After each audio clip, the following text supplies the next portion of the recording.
Hello दोस्तों, कैसे आप सभी।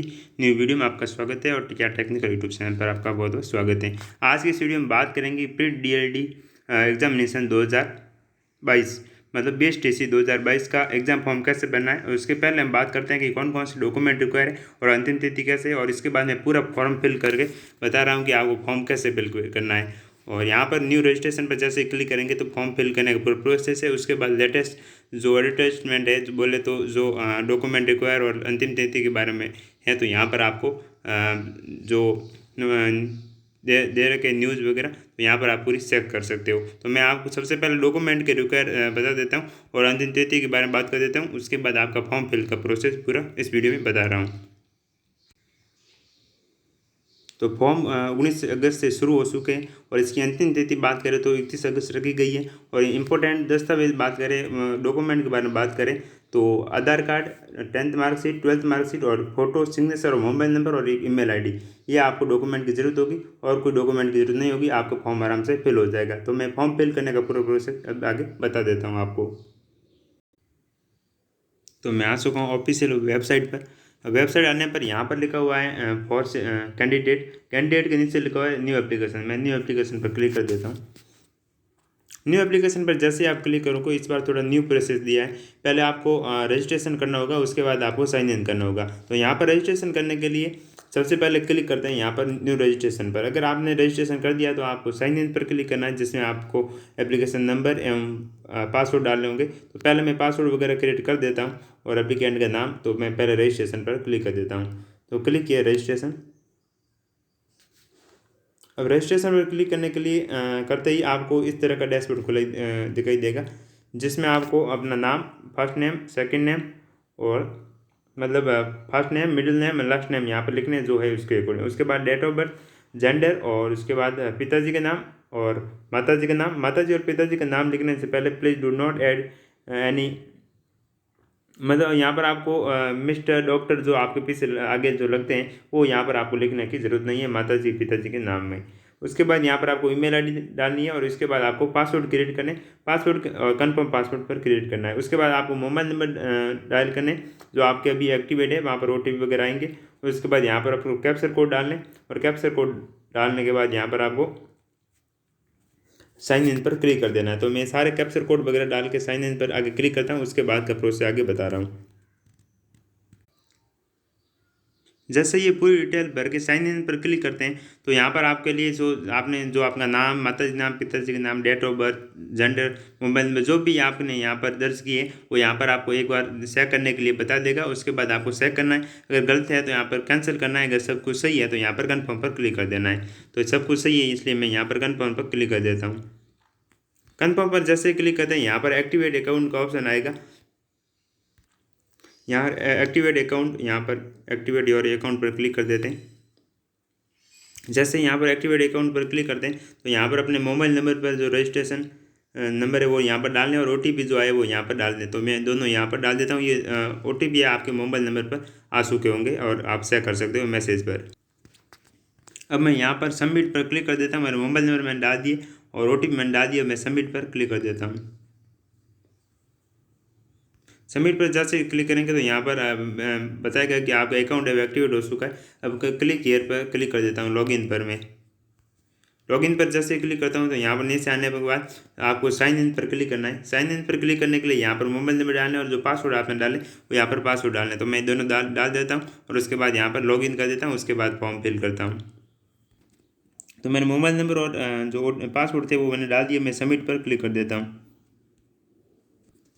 अब जैसे मैं लॉगिन करता हूँ तो यहाँ पर तीन ऑप्शन दिखाई दे रहे हैं। सबसे ऊपर ऊपर में देखा तो होम पेज, डैशबोर्ड और डैशबोर्ड ही। उसके बाद यहाँ पर नीचे लिखा हुआ है application form and preview form. अगर आपने फॉर्म फिल कर दिया तो यहाँ पर प्रीव्यू फॉर्म पर जाना है, और अभी तक फॉर्म फिल नहीं किया है, साइन इन किया है या रजिस्ट्रेशन किया है तो यहाँ पर आपको साइन इन करने के बाद यहाँ पर माई एप्लीकेशन पर क्लिक करना है। तो मैं माई एप्लीकेशन पर क्लिक कर देता हूँ। उसके बाद यहाँ पर आपको नीचे आना और यहाँ पर आपको एप्लीकेशन प्रोग्राम सेलेक्ट करना है। तो मैं यहाँ पर एप्लीकेशन प्रोग्राम पर प्री DLD सेलेक्ट कर देता हूँ और प्रोसेस पर क्लिक कर देता हूँ। प्रोसेस पर जैसे क्लिक करता हूँ तो यहाँ पर पूछता आवेदन पत्र में कमी या त्रुटि होने पर सुपाई गलत प्रस्तुत करने पर आवेदन पत्र को निरस्त कर दिया जाएगा। इसकी जिम्मेदारी सहमति की स्वयं होगी, जो विद्यार्थी की स्वयं की होगी। उसके बाद यहाँ पर प्री DLT के लिए पात्रता के लिए उच्च स्तर माध्यमिक शिक्षा एवं परीक्षा समक्ष परीक्षा में न्यूनतम अंक जनरल के लिए 50% और बाकी के लिए 45% होने अनिवार्य है। तो ये कुछ गाइडलाइन है, यहाँ पर मैं कंफर्म कर देता हूँ और ऐड पर क्लिक कर देता हूँ। उसके बाद यहाँ पर देखें तो यहाँ पर मतलब साइन इन वगैरह हो चुका है और एप्लीकेशन जो प्रोफाइल थी वो बन चुकी है, बोले तो रजिस्ट्रेशन हो चुका है। अब मुझे यहाँ पर चलना है, आगे का जो अपलोड फोटो एंड सिग्नेचर पर यहाँ पर क्लिक करना है। फोटो एंड साइन पर मैं जैसे क्लिक करता हूँ तो यहाँ पर तो ये पूरी डिटेल आगे खुल जाएगी और फोटो और साइन यहाँ पर अपलोड करने होंगे।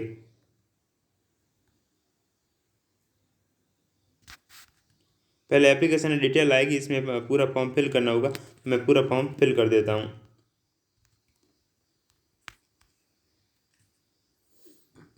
जिसमें आपने अब आपको यहाँ पर कैंडिडेट का नाम आ गया है, पिताजी का नाम आ गया, माताजी का नाम आ गया, कैटेगरी सेलेक्ट करनी है, कैटेगरी किस कैटेगरी से फॉर्म भर रहे हो, तो मैं यहाँ पर कैटेगरी सेलेक्ट कर देता हूँ।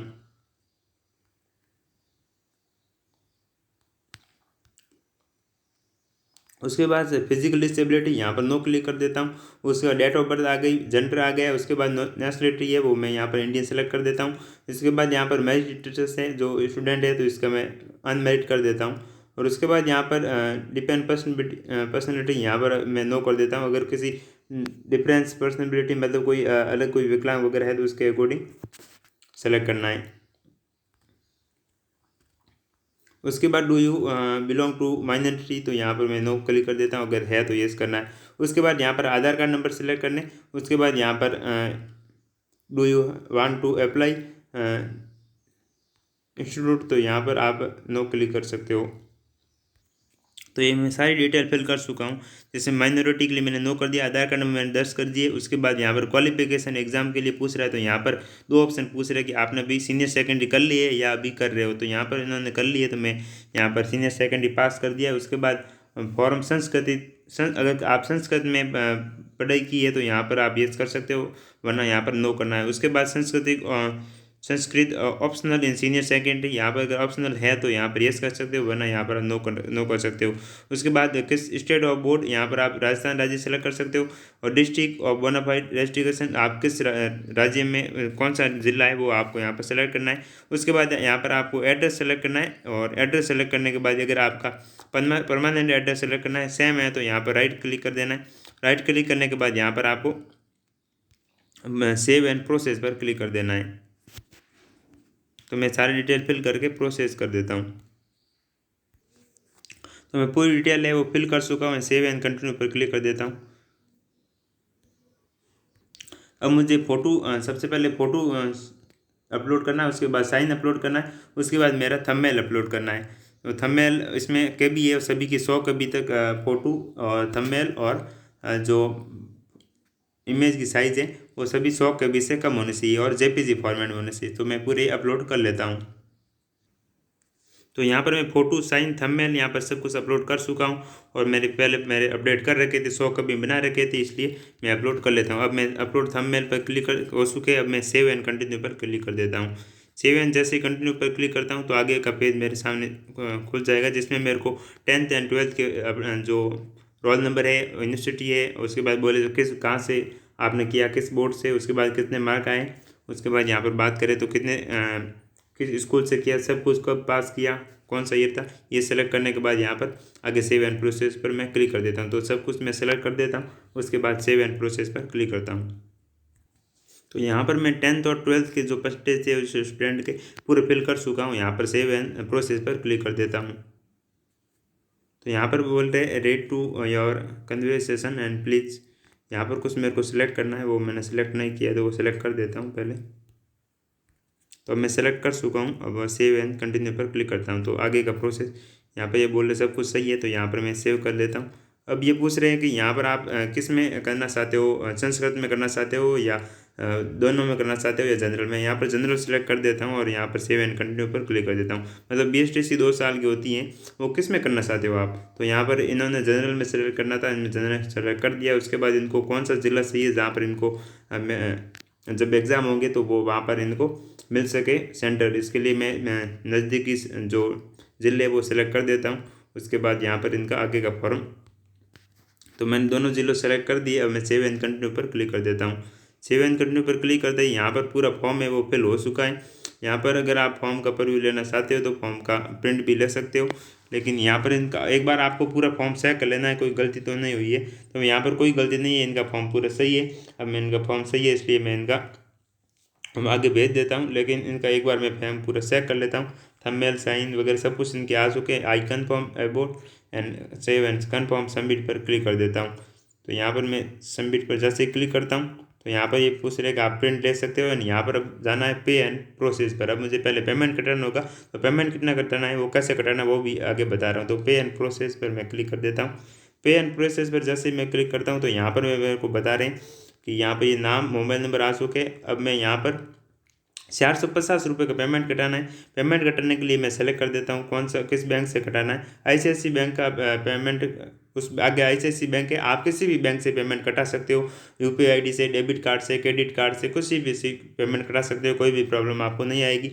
यहाँ पर सेलेक्ट पेमेंट पर ऑनलाइन आपको सेलेक्ट करना है, एंड यहाँ पर आपको अब ऑप्शन आ जाएगा credit card, debit card, SBI net banking, other net banking, या आप तो मैं यहाँ पर SBI नेट बैंकिंग क्लिक कर देता हूँ या अदर नेट बैंकिंग पर क्लिक कर देता हूँ।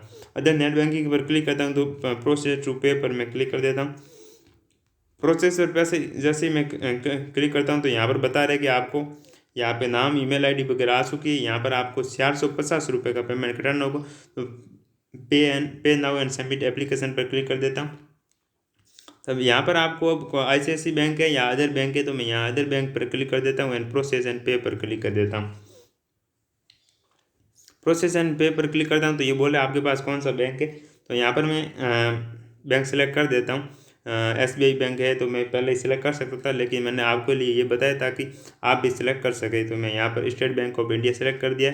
अब मैं पे पर क्लिक करता हूँ। यहाँ पर मेरे को UPI ID डालनी है, मेरी जो ID है यहाँ पर जो नेट बैंकिंग की वो डालनी है। यहाँ पर पासवर्ड डालने और उसके बाद मैं पे कर सकता हूँ। और डेबिट कार्ड और क्रेडिट कार्ड से आप पेमेंट आराम से कर सकते हो। तो मैं पेमेंट कर देता हूँ। उसके बाद पेमेंट जो सक्सेस होता है वो सक्सेस का प्रिंट आपको बताता हूँ। उसके बाद आपको प्रिंट मिल जाएगा फॉर्म का, वो प्रिंट भी निकाल देना है और आपके पास सेव रख देना है। तो ये प्रोसेस मैं आगे बता देता हूँ आपको, और उसके बाद का वीडियो आगे बताता हूँ। तो अब इनका पेमेंट वगैरह क्लियर हो गया है। अभी इनका फॉर्म यहाँ आ चुका है। अब ये प्रिंट निकाल सकते हो और ये आप प्रिंट रख सकते हो। जब भी आपके एग्जाम फॉर्म आएंगे तो मैं आपको न्यू नोटिस जब भी आएगा एग्जाम डेट कब आएगी फॉर्म की, तब मैं आपको नेक्स्ट वीडियो में बता दूंगा। Thank you for watching video. मिलते हैं नेक्स्ट वीडियो में, तब तक हमारे चैनल पर बने रहे और चैनल को सब्सक्राइब कर देना, वीडियो को लाइक कर देना, शेयर करना। Thank you for watching video. मिलते हैं नेक्स्ट वीडियो में।